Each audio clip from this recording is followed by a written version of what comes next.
We arrived in the region of the Miravalles volcano in Guanacaste in the early afternoon and decided to explore the surrounding lanes.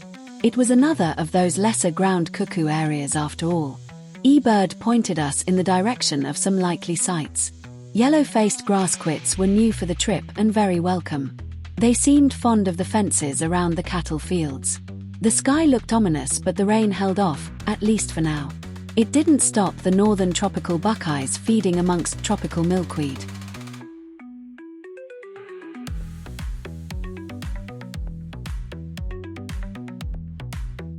Common ground doves defied convention and perched on the power lines.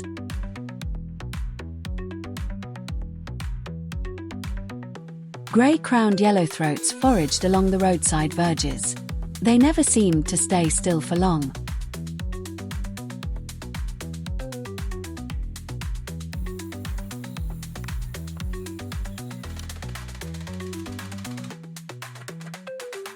A sudden flurry of activity and noise turned out to be a flock of parakeets which landed in a distant tree.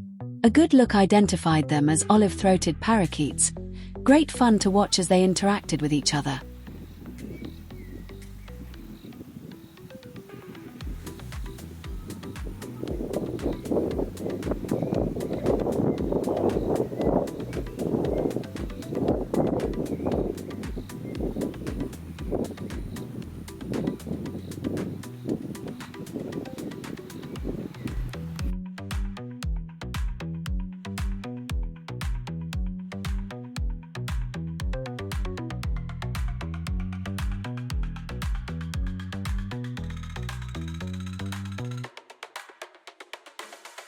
The common hirundine species of the area was definitely the grey-breasted martin.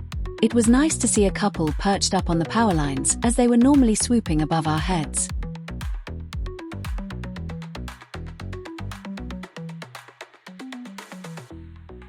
There were more of those grey-crowned yellowthroats here too. One actually posed nicely on top of a snag, for a very short time anyway.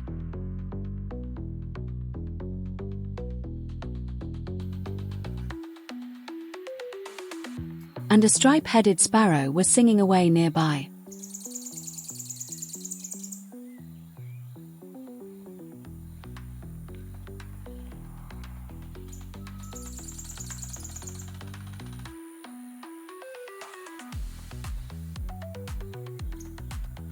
Our accommodation was called Hacienda on Los Volcanes, an Airbnb studio apartment built out of a carport on the side of the owner's own house.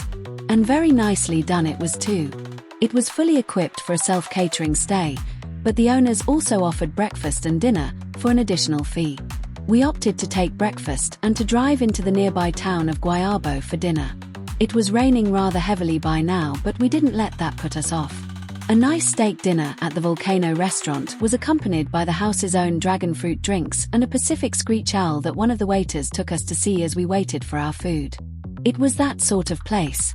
Carrying binoculars with us at all times can often elicit such responses. After dinner we drove back to our accommodation, finding an amazing 29 common poraki sitting on the wet road.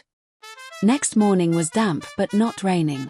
We emerged from the room with a couple of hours to bird before we would take breakfast. The grounds looked good for birds, but we didn't expect this, a lesser ground-cuckoo, at last. It was wandering the rim of a small mud pool edged with shrubs before it flew up to the roof of our room. Amazing and just as good as we had imagined it would be. One of our bogey birds had fallen, and what a fabulous bird it was. By the way, the small brown blob at the base of the bill seems to be a tick, and not the good kind like this bird was for us. The lesser ground-cuckoo didn't stay too long, flying off from the roof and disappearing, but it did provide excellent views during its brief appearance. The decision to stop at Hacienda on Los Volcanes had certainly paid off for us. Anything else we would see today would be gravy. Breakfast, served on the veranda, was excellent, including a delicious egg quiche with tortillas as a base instead of pastry. After that we headed out to explore further, starting out back at the site where we had seen the parakeets yesterday. Butterflies were present but no parakeets today. At least not perched ones. There were several flocks flying over though. Instead we enjoyed these black spiny-tailed iguanas, showing the difference between adult and juvenile really well.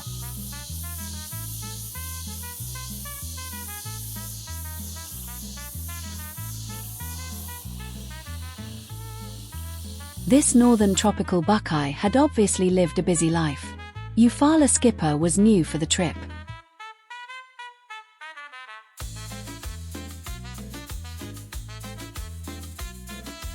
Eastern meadowlarks had been pretty common at all the sites we'd visited this week, and this was no exception. A bird perched on top of a tree kept bursting into snatches of song.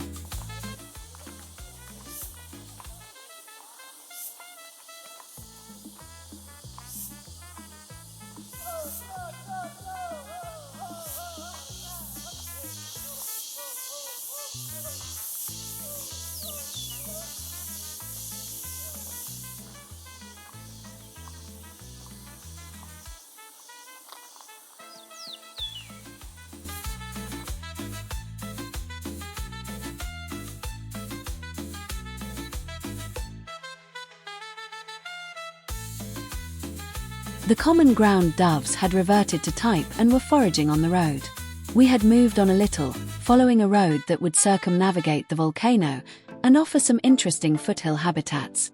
First, though, we came across a roadside marsh and stopped for a look. It was covered with northern jacanas, a few adult, but by far the majority were these charming juveniles.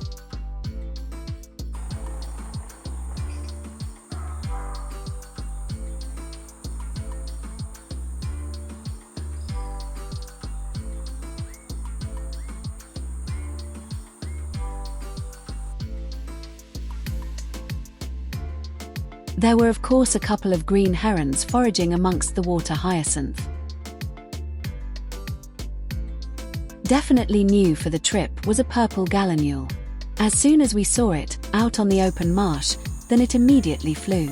On the positive side it did fly nearer, but on the negative it promptly buried itself in the vegetation, offering just the odd partial view.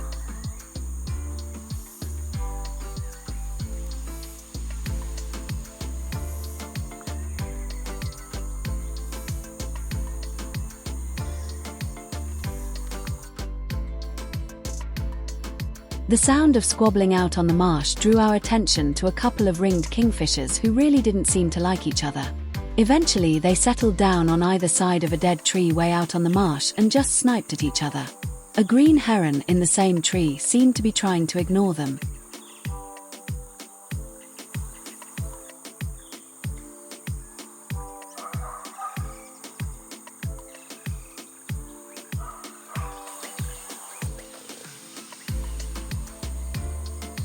This boat-billed flycatcher seemed to be collecting nesting material.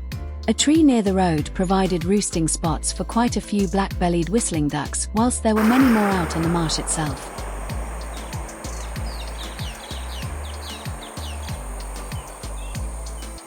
Sulphur-bellied flycatcher was a nice sighting here.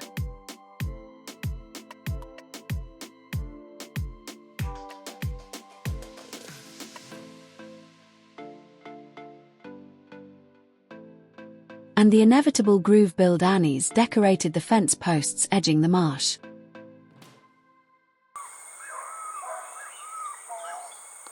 We enjoyed watching this calling turquoise-browed martmart on the power lines.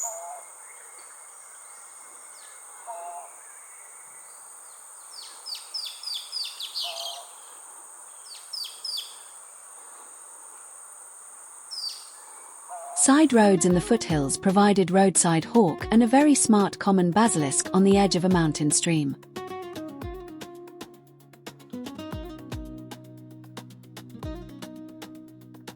Side roads around here can have some different traffic hazards to negotiate. Those horns could do some damage if they wanted to.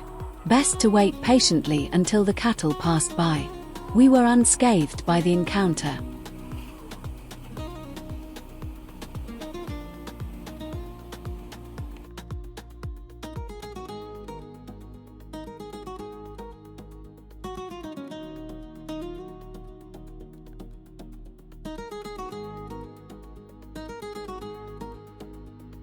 Further along the way we were surprised by a russet-naped woodrail sitting on the side of the road. on a bend naturally, so just a few snatched photos were taken. Slightly more obliging was this laughing falcon, which was sitting, as they always seem to be, on the top of a power pole. I wonder where they perched before the power poles arrived. A white-throated magpie jay also took advantage of the artificial perches, as we all enjoyed the views from this elevated spot.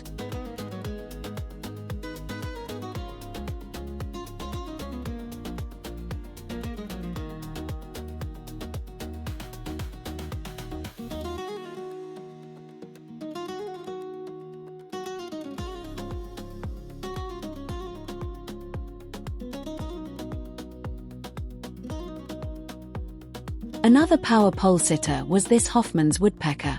Our only photo of a keel-billed toucan on this trip was this distant view, so far away that we thought the red was a trogon's breast rather than a toucan's backside, until we saw this photo blown up.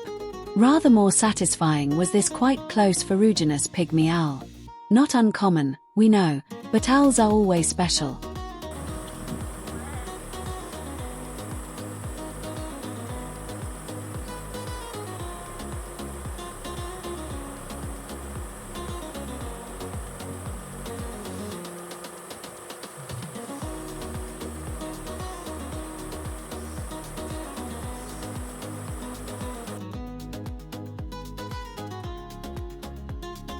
We had made our circumnavigation of the volcano and it was still only early afternoon. We were very close to the Palo Verde National Park, which had a long entrance road, lined with fields and paddies. This would perhaps provide some interesting birding. A southern lapwing in one of the fields was a nice sighting. The same field was seemingly full of roseate spoonbills. They look a bit odd sitting in trees and perched on fence posts. There was nothing new, but we enjoyed further sightings of double-striped thick knee. This was where we had seen our first of this species back in 2005. It was also good to be able to poke a camera at a wood stalk, sitting on the edge of a paddy. We had seen these earlier in the trip, but not close enough for a photo.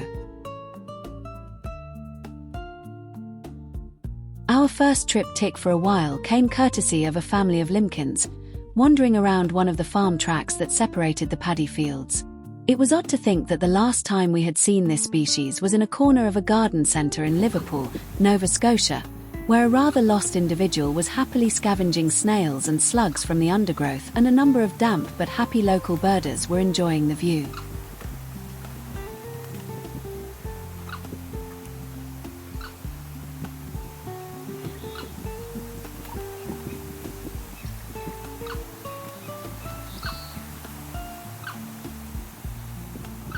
It was so far, so good for the weather.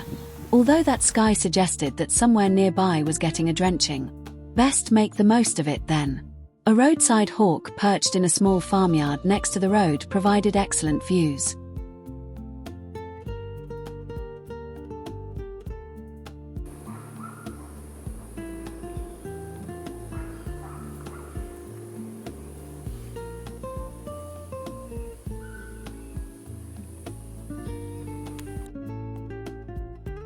The next trip tick was quite exciting, as we hadn't seen this species since June 2008, in Belize. They are, to be honest, pretty unmistakable, which was lucky as this first sighting was a long way back from the road. Jabiru. It was not unexpected, since our very first sighting of this species had been in this area back in 2005. The name Jabiru apparently comes from a South American native language and means swollen neck, a very apt name for this odd-looking bird.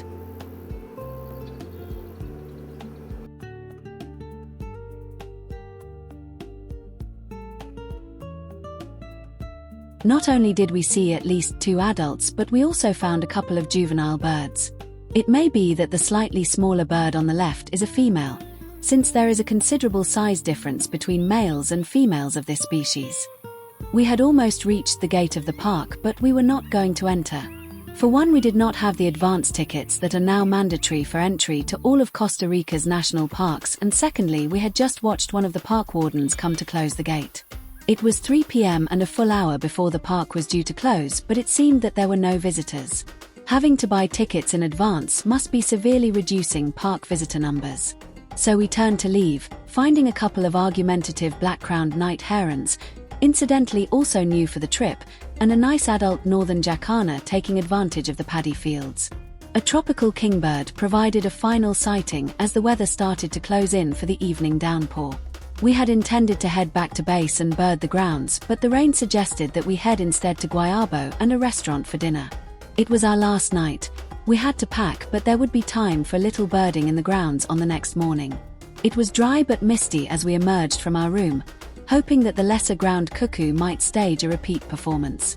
It didn't, but we could hear 2 birds down in the valley that the hacienda overlooked.